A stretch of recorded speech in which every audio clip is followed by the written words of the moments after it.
Adding to existing light, part 2. Now, this is again one of my absolute favorite techniques to employ with off-camera flash, and we gave you a demonstration of this earlier in the last chapter when we did it with bare bulb. But guess what? When we do it with bare bulb, it's a great technique and all, and I still use it, but I like it this way. Because now what we're gonna do is modify. So what we're doing here essentially is, for the composition attributes, we're shooting Yvette, we're shooting our model in this beautiful desert scene. We have these piles of rocks behind her, and a really cool location that we just happened to kind of come across when we were driving on the freeway. And what I've done here is we've placed her essentially facing the direction of the sun. Why? Because I love the sun. The sun as a direct light is absolutely fantastic, especially when it comes to more kind of fashion and editorial type shots. And here's the thing is that placing the subjects back always to the sun, it gets boring. I mean, I don't know what to say other than just it gets boring and it gets overdone. And I want you to try things like this because it gets you out of that groove that sometimes we get into as a photographer where we keep shooting the same images over and over and over.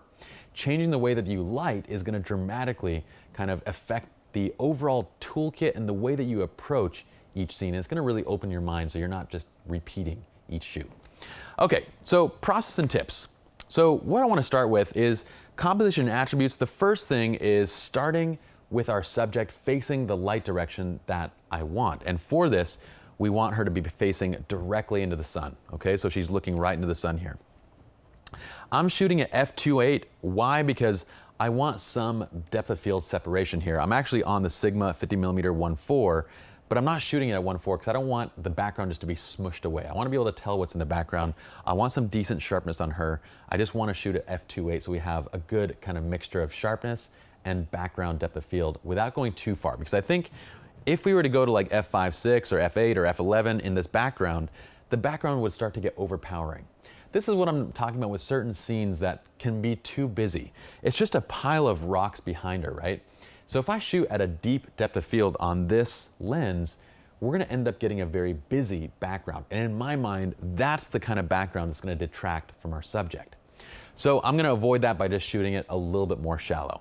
Okay, so we're at f2.8, we're midday sun, no clouds in the sky. So we require at least a 3-stop neutral density filter. Why is it 3 instead of 5? Because remember, we already reduced 2 stops by shooting at f2.8. If we were shooting at f1.4, yes, we would need a 5-stop ND filter. But here, a 3-stop ND, or again, if you want to use HSS, you can. It comes down to your preference of what you prefer. Do you prefer neutral density and shoot at full flash power, or do you prefer HSS and kind of deal with whatever flash power you might get after that HSS power reduction? Okay, ambient light exposure, we leave it fairly neutral. So we're at 1/100 of a second and ISO 100. So all of these shots right here, so 1/100, f2.8, ISO 100, all these shots are at the exact same power setting. That's the final image actually. So you can see that the ambient light exposure is left pretty neutral. It's not too bright. It's not like light and airy. It's not dark and dramatic. It's just kind of a very neutral exposure. And what we're doing with the light direction is we have our big boomstick, right? Our big boomstick has our 2 Bolt VB22s on it with that Profoto 3-foot RFI octabox and the speed ring attached to it. Okay, so we're using that and we're placing that again on camera right. We're booming it up. So that's matching the direction of sunlight coming into her. What you want to be careful of is that you don't cast a shadow. So if you put that boomstick just directly in front of the sun, it's going to cast a shadow on your model. And then of course you're not getting the existing sunlight, right? So it needs to be just a little bit out from where the sun is at. So you let the sun shine through and then you flash basically right over it. And check this out.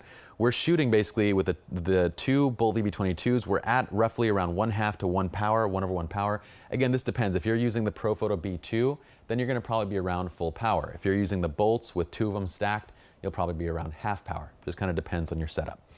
Remember that when you're using PocketWizard +3s to trigger the bolts, remember to get that splitter cable so that you only need 1 PocketWizard and you can split the cable into both bolts. So that way you can trigger both at the same time without having to buy another PocketWizard.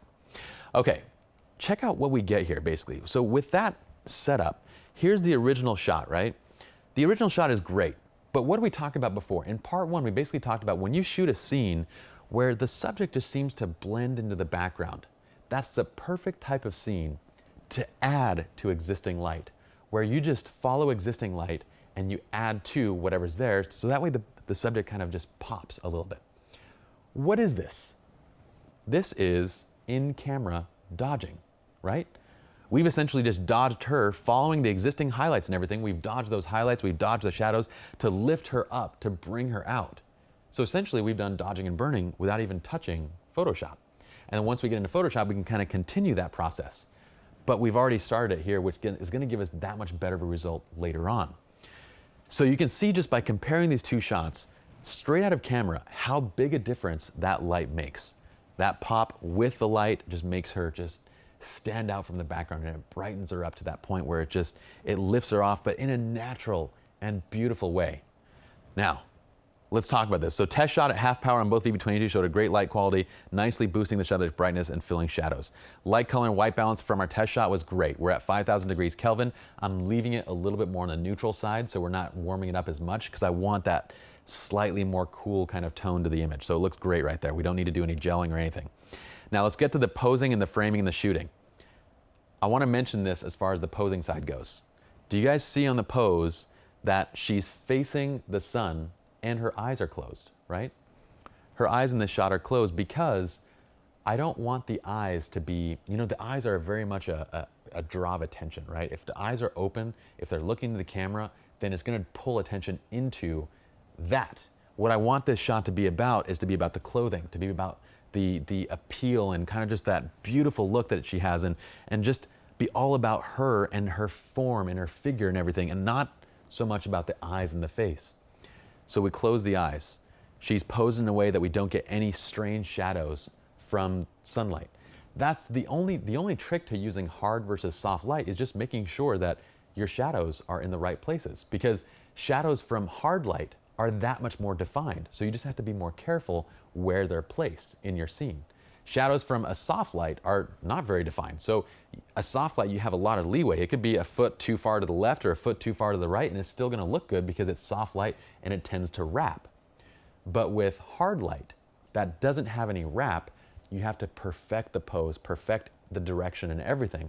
Otherwise, you're going to get shadows and highlights in the wrong places. Okay?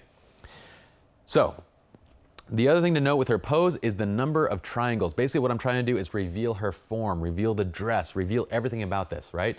So I have one leg up. We're showing her sexy legs off by bringing a leg up, and we're bringing one leg down. Again, both of these make a triangle right there. We have one arm out that kind of braces herself. Again, another triangle right from the hip. Another arm up that kind of cradles the face and draws attention right into that beautiful hair as it kind of flows, and the makeup on her face. And again, another triangle right there.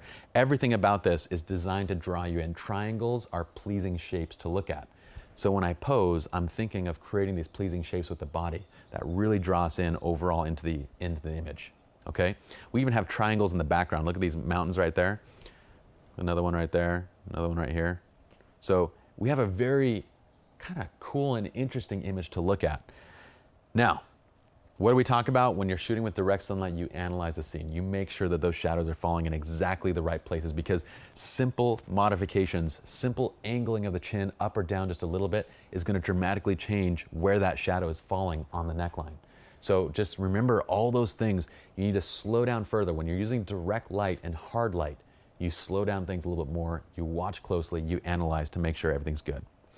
Okay.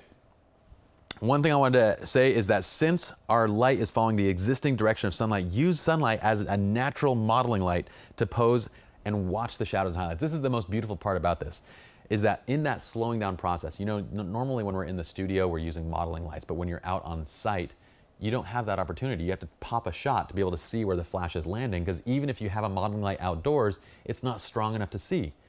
But the beautiful thing is when you're using direct sunlight as the same direction of light as your light source, the sunlight becomes your modeling light. So essentially you can do all your posing and everything with that, and as long as your light source is matching where that light is coming from, you're good to go, you're golden. You don't have to do any additional posing in anything. Once you pop your flash, you're set. Okay, so kind of treat the sun as your modeling light in this type of a scene. All right, so that's how we get from this image to this image, and you can see the difference in how dramatic and how great it looks when we take it to the final image. Now again, one thing I wanted to mention is that almost every single shot we've shown you all in this tutorial series is straight out of camera, or we have a basic Lightroom preset that just color grades the image, okay? Very rarely are we photoshopping anything. The only images that we photoshopped are the ones that we told you, which are the shots of a vet, like the fashion type shots. This one is a photoshopped image. What have we done here? Look how close these two images are.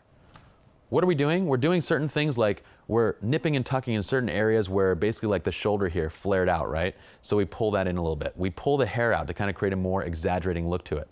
We kind of create straight lines on the legs wherever necessary to kind of enhance that form and figure. And then we dodge, like right along this highlight right there, we dodge right there just to kind of flatten out the skin and to create a beautiful highlight and shape right there on the leg. That's really it. We're just doing some basic cleanup. Again, 10-15 minutes in Photoshop to get to the final image is completely adequate. If you're going to be printing this or putting it in a magazine, maybe you'll spend an hour on it tops. But the point is making sure that from this to this is not a dramatic change, because we want to retain image quality, we want to save time, and we want to arrive at the best final result with the minimal amount of effort in the process. And I know that sounds like we're being lazy, but it's not being lazy, it's being efficient. And I want you all to think that way going forward. So, adding to existing light is one of my favorite techniques. It's one of those techniques that's going to pull you out of just that standard, oh, find some shade, put their back into the shade and face them towards the light. Find the light and put their back to the light and add light. It gets you out of these like just photographer grooves that we get into, and we just start shooting the same image over and over and over. So I want you to see things differently, shoot things differently, and with every one of your shoots, approach it that way so you'll always arrive at very interesting and creative results. That's it for this tutorial. Let's head on to the next one now.